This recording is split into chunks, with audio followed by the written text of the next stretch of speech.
to Rock and Talk. This is Viva Vulgaris here, and today we have Sons of Otis. We've got Ken and Frank. Welcome, gentlemen, and thank you for coming to the studio. Thank you. Thank you for having us. You're very welcome. Why don't we take a little time trip back into last year when you guys were stranded at the Roadburn Festival, along with me and a whole bunch of other people. How did that go? Any stories? Well, that's a good place to be stranded. You know, I can think of a lot of worse places to be stuck for a week. Amsterdam was alright. We had a great time. Yeah, New Jersey. We could have been stuck in Jersey. Yeah, or anywhere, yeah. But it was a good time. Yeah, and how did you enjoy performing at the festival? Did it work out well for you? Did it live up to your expectations at the Roadburn Festival? And Sure did. saw you two sets. Your two sets were awesome. You had the best lighting. It was more than we thought.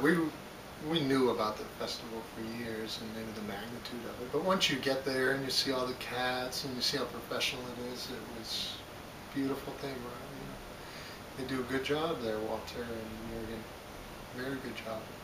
Yeah, they certainly do, and it's very civilized, I've found, because it's not outdoors and you don't have to be at the mercy of the elements, and very controlled. Yeah, the venues are nice, you know, they're crowded, and it's a good job. We hope to go back one day.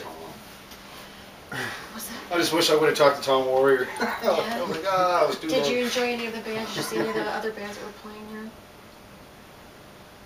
Yeah, what did we see? Oh, there's so many I can't even remember, to tell you the truth, all of them. I remember bumping into you when John Garcia was on stage. Oh yeah, the Caius thing. Yeah, See, yeah. I forgot. Yeah, Oh yeah. Good John. Everybody was kind of like in a daze. Are we going to get home or what? Yeah. Everybody was sort of dazed in many different ways. The Goat Snake guys were freaking. For a while, it was all a daze. But good. Nonetheless, it No was a freakouts? great time. Not for us. You know, you roll with the punches. Yes. There's not much you could do. The world was closed. So you make the best. And I think we did that. And then some. Yeah, you did great. I really enjoyed your both sets.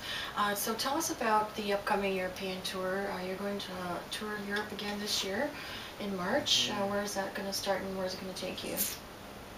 Well, it starts in Germany. We have quite a few shows in and around Germany. It's a whole month of March. And so Germany, Netherlands, Austria, Belgium, England, Italy. One Italy song. Paris. Yeah, I should have brought you a list of them. It's all right. And where can people go to see a list of your a website, web address? Yeah, well, you can see it on myspace.com/Sons of Otis. And I put a little commercial up on YouTube if you type in Sons of Otis. You'll be able to view it there also. That's awesome. Now let me ask you guys the history of the band, the name, for people that don't know, are not familiar with Sons of Otis. Can you briefly get into the history of the band and so forth? Okay, well, I started this in '92, and we were just Otis at the time. And Otis is from the serial killer Otis Toole in the movie Henry, Portrait of a Serial Killer. I thought this kind of music would be it's a good name for a heavy underground band. I thought Otis would be nice, knowing that we used it yet.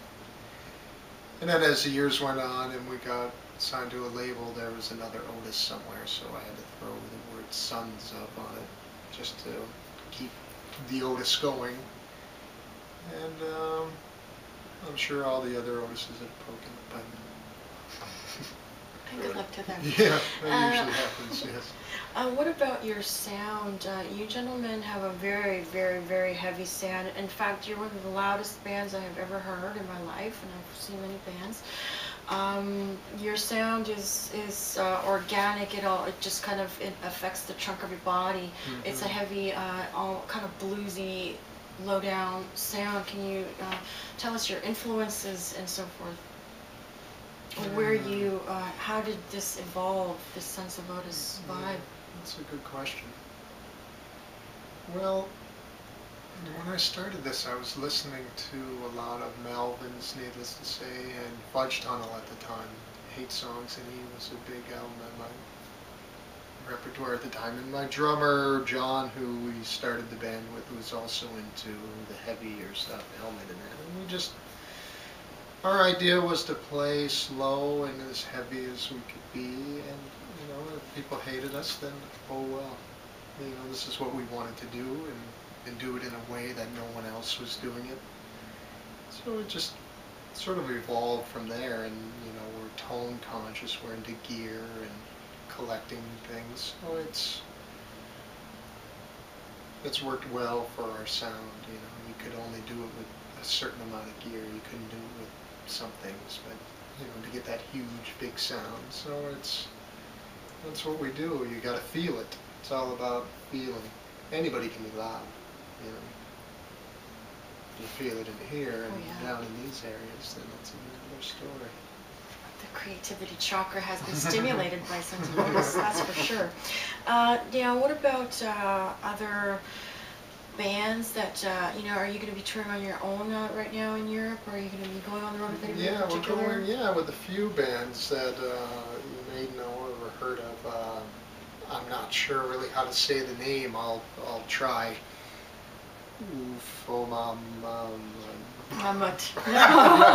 They're great. They're heavy too. They're great. Some Italian guys that seem cool, and Sam Sarah Blues Experiment, I believe, is one that will do a couple weeks with us, and B Hoover, or I think it's B Hoover, another band from Germany who seems to have a good following up there. So we'll do a couple weeks with one, a week with another. So yeah, it's a rolling circus. That's awesome. And for me personally, the power trios of the holy, the great trinity of talent, where the singer can play an instrument, and it's just such a great, wonderful thing. And in my opinion, it's the highest level of musicianship. Do you have any influences? Like, who do you guys admire? Who do you listen to? Like we had this earlier, like what we listen to ain't nothing like what we're playing. Like I listen to Hank 3 and Shooter Jennings and old country and stuff, but I still love Slayer. You know, and Danzig, and he wasn't into that stuff, but that's me. But I joined Otis because I'd never heard anything like this at all. It's from his head. He ain't copying somebody. He's coming up with this shit, and nothing else sounds like what he'll do. So, you know. Well, you get influences of music, but that doesn't really mean that they're going to be in your music so much. You know, I listen to the blues, Hendrix, Albert King, Stevie, Buddy, you know, Robin Trower. And those are what I am at home, iPod, what have you, I'm listening to. I'm not listening to music in our so-called genre. So I find when you do that, that will bleed into what you do, and you don't want to start sounding like other cats. Like, people are sounding like us now, you know, out there after all these years. So it's not that I don't like that genre of music, since I do play it, but I find it makes it fresher when you don't listen to that constantly.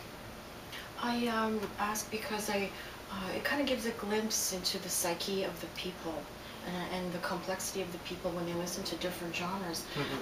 And actually some musicians have told me that they don't even listen to anything, they try not to have a really pure head, empty of influence. So yeah, okay. Well, on to the next thing. We'd like to basically give a shout out to somebody that influenced me in my tastes and brought Sons of Otis to me, which is my favorite DJ, DJ Roxanne from 420trainwreck.com.